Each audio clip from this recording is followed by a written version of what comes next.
G'day, my name is Mark Hood. I just thought I'd make a quick video to introduce myself, also just to put a face to the business and to explain some of the equipment that I use and the processes that we use that allow me to really safely conduct basically rabbit shooting operations on the small and medium-sized blocks that we have in Nillumbik. Just before we get started, for anyone who's concerned, so this rifle is safe. It has been fully degassed. It is on safe, and the magazine required to shoot it is safely locked away, so totally safe. Also, before we start, I just acknowledge that if your initial reaction to firearms is to want nothing to do with them and wish they didn't exist, that is a totally reasonable response. Every day we see someone do something horrible with a firearm in the world somewhere, and so having a real adverse reaction to firearms is a totally reasonable response. Hopefully, with a few minutes of your time, I can show that what I do is not that. The shooting operations that I do are incredibly safe and precise, and a really effective way to remove rabbits from these small blocks. So I live in Smiths Gully myself, on 20 acres, and like anyone who lives out here, in the last few years we've just seen rabbit numbers explode. The government-run programs for diseases don't seem to be effective anymore, and we've had massive amounts of damage to our shedding, dams, pastures, and creeks and waterways as well. So I'm an environmental scientist by training, so I know from a landholder's perspective and from an ecological perspective that these large rabbit numbers have. So as a result, I started doing this on my own block, and then now offering to do it for other people as well. I've seen how effective it can be. We've gone from having hundreds of rabbits down to having basically none. So I'll kick off just by introducing the equipment. So this is what's called a pre-charged pneumatic, or a PCP air rifle. It has a cylinder here that has incredibly high pressure air. Basically, once it's cocked and loaded and you pull the trigger, a small amount of air pushes a projectile out the front at what you want. So very similar to, I don't know, if you grew up in the 70s and you had a BB gun and you were plinking in the backyard, it's like that, but it's not like that. So the beauty of these things is they're incredibly precise, very accurate, but the main point about them is that they're very tunable.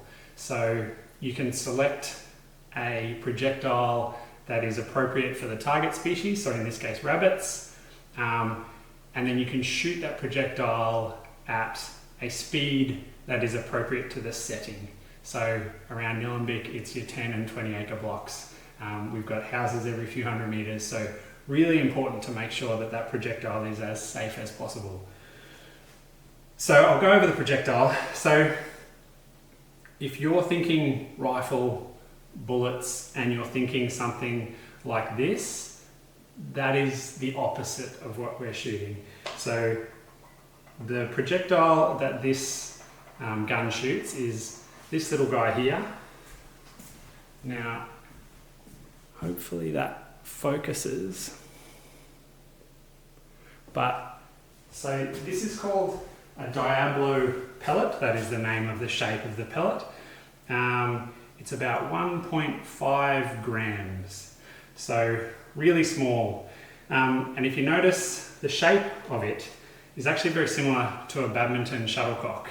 Now, if you've ever seen badminton or played badminton, you know that as hard as you hit it, very quickly it sheds that speed and falls. So the beauty of these pellets is that they behave much the same. Now, you would think you want a bullet to go as fast and far as possible, but in this instance we want the bullet to go as far as practicable and as fast as is needed to ethically kill the rabbit, but no further. And so that's the beauty of these. I'll put up a little graph on the side here somewhere, basically showing the difference in trajectory between these two things. Now they leave their respective rifles at a similar speed, but you'll see that the Diablo pellet sheds its speed so fast that in short order it hits the ground. Also, from a power perspective, within a few hundred meters, this has lost more than half of its initial energy that it took out of the rifle. So really safe in comparison to a large centerfire rifle bullet. So this is the correct projectile. It is much safer, carries a lot less energy out past the target, which means it carries a lot less risk. But we still need to know exactly where we're going to put that round. So that brings us on to the two different types of optics that we use. So the primary piece of equipment is called a thermal imaging monocular. So basically this sees heat. Heat is a wavelength of light, and so this sees that wavelength. So anything that is a warm-blooded animal, creature, human, anything, produces heat, and so this will show that very, very clearly. You can also see everything else in the surrounding environment, trees, equipment, houses and such, but it really highlights the livestock, horses, sheep, cattle, humans, rabbits. So incredibly good for checking foreground and background for target species, but also non-target species. And while I'm doing this, I'll put up some clips of that to really highlight that. The one downside of these is that it doesn't show infrastructure quite so clearly, and so that's where the night vision of the scope comes in. So basically, it projects forward a spotlight of a wavelength that my eyes and the animal's eyes can't see, but it can see. So it basically just looks like black and white spotlight footage. Incredibly good for seeing detail and for seeing all of those small bits of infrastructure that might not show up quite so well on the thermal imaging. So pipe work, generators, all of those sorts of things that you really don't want to damage during these operations. So the combination of the thermal imaging and the night vision really give me all of the information I need to make sure that I'm shooting safely at night. So one of the main reasons people live out here is obviously for horses. So I grew up on a cattle station in Queensland. I've been around horses my whole life. I'll put up a photo here of me breaking in a horse when I was 17. So in my experience, unless the horse is incredibly touchy, this sort of shooting, they really don't care. I always have a pocket full of carrots on me. If I know the property has horses, I go give them a pat and give them a carrot, and that usually settles them right down.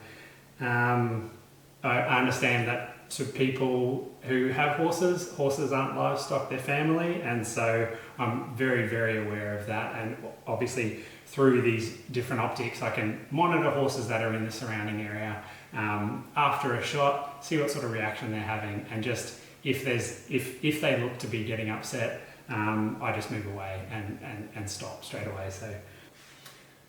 So as I said, I live on 20 acres in Smiths Gully.